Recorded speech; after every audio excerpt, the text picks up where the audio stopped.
জাকাত অনাদায়ের দুনিয়াতে একটা শাস্তি আছে। রাসূলুল্লাহ সাল্লাল্লাহু আলাইহি ওয়াসাল্লাম বলেন, মা মানাআ কওমুন আয-যাকাহ ইল্লা ইবতালাহুমুল্লাহু বিস-সিনিন। প্রত্যেক যে জাতি, যে সম্প্রদায় জাতিগতভাবে জাকাতকে অস্বীকার করবে, জাকাতকে অনাদায় করবে, আল্লাহ সুবহানাহু ওয়া তাআলা তাদেরকে দুর্ভিক্ষের শিকার করে দিবেন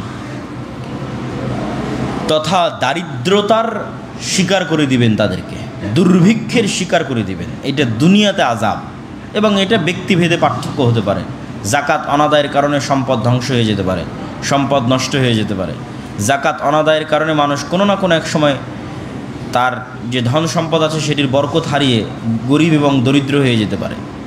আর জাতিগতভাবে অস্বীকার করলে তাদেরকে আল্লাহ সুবহানাহু ওয়া তাআলা দুর্ভিক্ষের বিপদগ্রস্ত করবেন।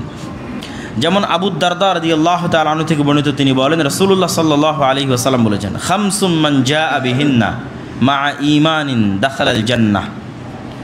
5টা জিনিস যদি মানুষ পূর্ণাঙ্গ রূপে করে আর ঈমান থাকে, তাহলে তাকে জান্নাতে যেতে কোনো কিছুই বাধা দিবে না।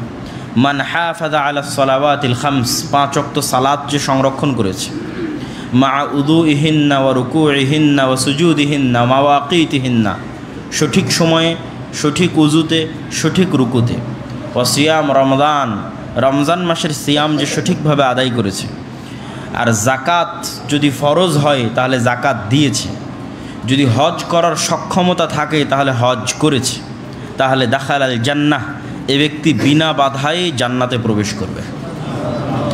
জান্নাতে যাওয়া অত কঠিন কিছু নয়, যতটা কঠিন মনে হয় অতটা কঠিন নয়। যে মানুষের উপর জাকাত ফরজ হয়নি, যারা মিডিয়াম, মধ্যবিত্ত, নিম্নবিত্ত, তাদের জন্য তো কোনো কাজই নাই।